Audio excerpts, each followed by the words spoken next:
নমো ভগবতী বাসুদেবায়। জয় শ্রীকৃষ্ণ। রাধে রাধে। নমস্কার সকল কৃষ্ণ ভক্তকে রিমিস ভার্সন এই চ্যানেলের পক্ষ থেকে সকলকে সুস্বাগতম। আশা করছি কৃষ্ণ কৃপায় আপনারা সকলেই ভালো আছেন, সুস্থ আছেন। জ্যৈষ্ঠ মাসের প্রথম পূর্ণিমা জ্যৈষ্ঠী পূর্ণিমা। পূর্ণিমা তিথি শুরু হচ্ছে 26শে জ্যৈষ্ঠ মঙ্গলবার দিবা 11:05 থেকে এবং পূর্ণিমা তিথি থাকছে 27শে জ্যৈষ্ঠ বুধবার দিবা 12:38 পর্যন্ত। উদয় তিথি অনুযায়ী 27শে জ্যৈষ্ঠ 1432 বঙ্গাব্দ বাংলার এবং ইংরাজির 11ই জুন 2025 বুধবার অর্থাৎ আজকের দিনে সুসম্পন্ন হচ্ছে পূর্ণিমা তিথি। আজ শ্রী শ্রী জগন্নাথ দেবের স্নানযাত্রা মহোৎসব। সনাতন ধর্মে পূর্ণিমা তিথির এক বিশেষ মাহাত্ম্য রয়েছে। এই দিন শ্রী বিষ্ণু, মাতা লক্ষ্মী এবং চন্দ্রদেবের পূজা করা হয়। প্রতি বছর জ্যৈষ্ঠ মাসে শেষ তিথিতে জ্যৈষ্ঠী পূর্ণিমা পালন করা হয়। ধর্মীয় বিশ্বাস অনুসারে এই তিথিতে চন্দ্রদেব তার 16টি কলায় পূর্ণ হয়। যারা এই দিনে চাঁদের আলোয় পূজা করেন তারা সমৃদ্ধি এবং সৌভাগ্যের আশীর্বাদ পান। এছাড়াও এই দিনে পূজা করার পাশাপাশি স্নান ও দান ধ্যানের এক বিশেষ মাহাত্ম্য রয়েছে।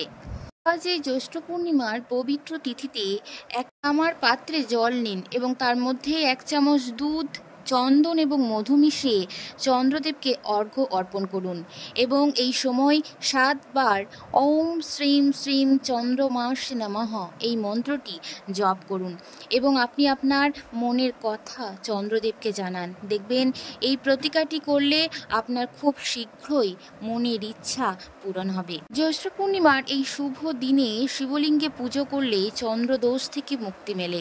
একটি তামার পাত্র গঙ্গা জল নিন এবং তার মধ্যে দুধ মিশিয়ে শিবলিঙ্গে অর্পণ করুন।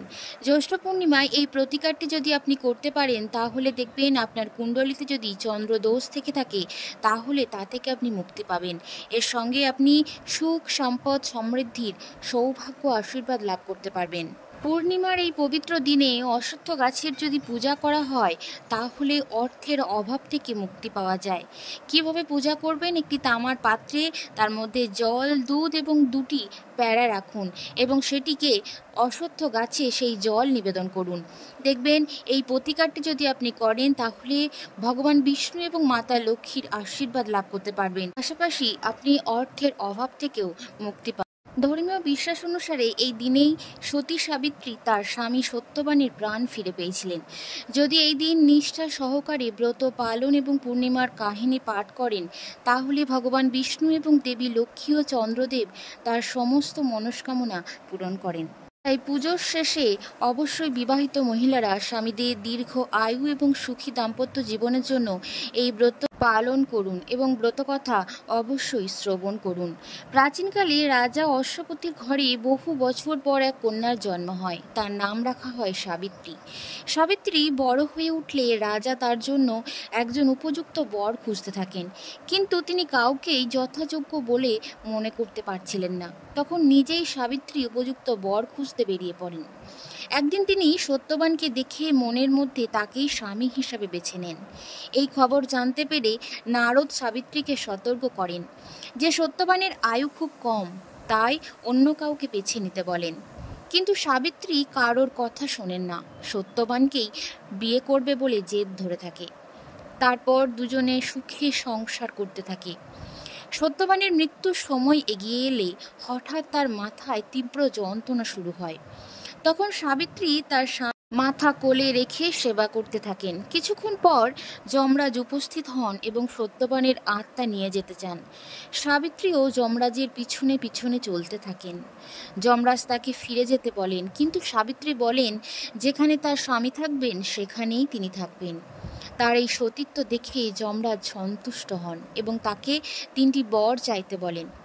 সাবিত্রী প্রথম বর হিসাবে তার শ্বশুর শাশুড়ির চোখে দৃষ্টি চান। দ্বিতীয় বর হিসাবে শ্বশুরের হারানো রাজ্য ফেরত চান। তৃতীয় বর হিসাবে স্বামী সত্যবানের সন্তানদের মা হওয়ার বর চান। যমরাজ তার এই 3টি বর পূরণ করেন, কিন্তু সন্তান সম্ভবা হওয়ার জন্য সত্যবানের জীবিত থাকা প্রয়োজন। তা অবশেষে যমরাজ সত্যবানের প্রাণ ফিরিয়ে দেয়। বরদান পাওয়ার পর সাবিত্রী সেই বটগাছের নিচে ফিরে আসেন। সেখানে সত্যবানের নিথর দেহ রাখা ছিল।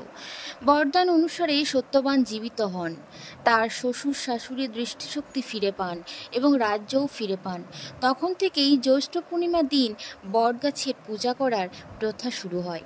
সেই থেকে এই ব্রতের নাম হয় বট পূর্ণিমা বা বট সাবিত্রী ব্রত।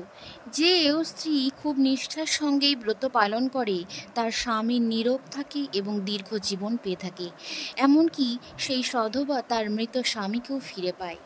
পরিবারের মঙ্গল কামনায় এবং স্বামী সন্তানের মঙ্গল কামনায় আজ অবশ্যই একটিবার এই জ্যৈষ্ঠ পূর্ণিমার ব্রতকথা শ্রবণ করুন।